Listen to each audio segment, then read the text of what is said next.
अस्सलाम वालेकुम, I am Mirza your physics instructor from tutorial.pk। और अब हम स्टार्ट करने लगे हैं exercise of our last chapter that is atomic and nuclear physics. इस एक्सरसाइज को भी हम उसी 3 पार्ट्स में डिवाइड कर रहे होंगे। पहला पार्ट हमारा MCQ, second part short question answer और लास्ट में हम लोग न्यूमेरिकल प्रॉब्लम्स को देख रहे होंगे। तो स्टार्ट करते हैं अपना पहला क्वेश्चन जो कि है MCQs। हमारा पहला क्वेश्चन है isotopes are atoms of same element with different atomic mass, atomic number, number of protons and number of electrons. हमने अपने टॉपिक में देखा था जब हम आइसोटोप्स को पढ़ रहे थे तो कि isotopes are the elements which has same atomic number but different atomic mass, यानी कि हमारे पास इसमें जो A option is the right option that is atomic mass हमारे पास में क्या होगी, डिफरेंट होगी। उसके बाद है हमारे पास one of the isotopes of the uranium is U235 और 92 का हमारे पास क्या होगा, the number of neutron in this isotopes is 92, 146, 238 या हमारे पास 330। अब इसमें ना हमें नंबर ऑफ न्यूट्रॉन्स के बारे में बताना है। हमने ये चीज़ पढ़ी थी जब हमने U235 को स्प्लिट किया था जिसमें हमारे पास बेरियम और क्रिप्टॉन बने थे, उसमें हमारे पास एक नंबर ऑफ न्यूट्रॉन जो था वो 146 के इक्वल था। So right option is B that is 146।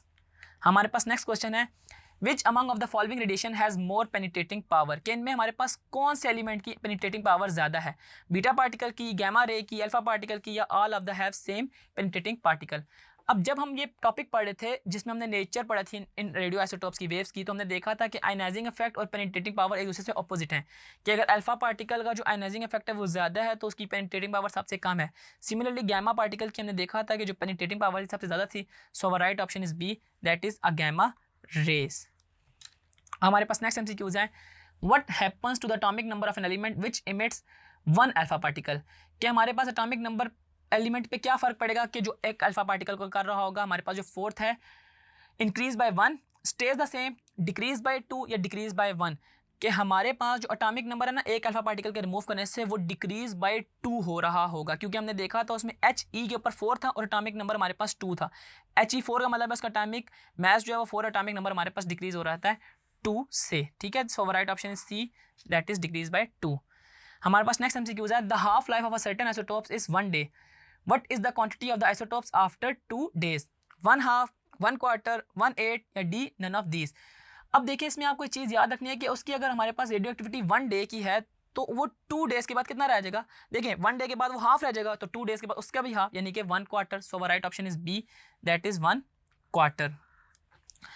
हमारे पास नेक्स्ट MCQs है when uranium 92 proton ejects a beta particle how many proton will be in the remaining nucleus, ठीक है। कि हमारे पास अगर यूरेनियम से एक बीटा पार्टिकल इजेक्ट कर रहा हो तो हमारे पास कितने नंबर ऑफ प्रोटॉन हमारे पास बाकी रह जाएंगे, ठीक है जी। तो 89 प्रोटॉन, 90 प्रोटॉन, 91 प्रोटॉन या 93 प्रोटॉन्स बीटा पार्टिकल रिमिट हो रहा है, यानी कि उसका एक एटॉमिक नंबर और ऐड हो रहा है ना, -e की पावर -1 उसके अंदर होता है ना।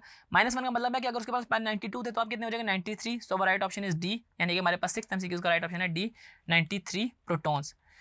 देन हमारे पास next MCQs release of energy by the sun is due to nuclear fission, nuclear fusion, burning of a gas या हमारे पास केमिकल रिएक्शन। हमने देखा था कि जो हमारे पास सन के ऊपर रिएक्शन होता है वो ड्यू टू न्यूक्लियर फ्यूजन हो रहा होता है, जिसमें मैंने आपको बताया था कि हीलियम न्यूक्लियाई हमारे पास बन रहा होता है। So right option is nuclear fusion that is B. अब हमारे पास next MCQ when a heavy nucleus split into 2 lighter nuclei the process would release nuclear energy, absorb nuclear energy, release chemical energy या absorb chemical energy. हमने इसमें ये बताना है कि अगर हमारे पास एक हैवी न्यूक्लियस 2 लाइटर न्यूक्लियस में स्प्लिट हो रहा हो तो उससे क्या होता है, न्यूक्लियर एनर्जी उसमें से स्प्लिट हो रही होती है। ये बात आपने देखा था कि एनर्जी न्यूट्रॉन या फिर अल्फा पार्टिकल इन 3 चीज़ों में से कोई चीज़ इमिट हो रही होती थी। So right option is A that is release nuclear energy, ठीक है जी। अब हमारे पास लास्ट MCQ है कि the reason of carbon dating works is that plants and animal are such strong emitter of carbon after a plant or animal dies it stop taking a fresh carbon, there is so much non radioactive carbon dioxide in the air या when plants or animals die they absorb fresh carbon। तो इसमें आपको ये बात पता है कि carbon dating का क्या मसला था कि after plant and animal die it stop taking in fresh carbon 14, कि अगर हमारे पास प्लांट्स और एनिमल्स नहीं होंगे ना तो इसकी वजह से हमारे पास कार्बन नहीं होगी, कार्बन 14 नहीं होगी, कार्बन डाइऑक्साइड नहीं होगी। तो हमारे पास right option is B after plant और animal dies it stops taking in the fresh carbon 14। तो यूँ हमारे MCQs वाला क्वेश्चन खत्म होता है। आई होप आपको सारे के सारे MCQ समझ आए होंगे। अभी तक के लिए इस वीडियो में इतना ही। See you in the next video with a new topic. Until then this is Istaf from tutorial.pk।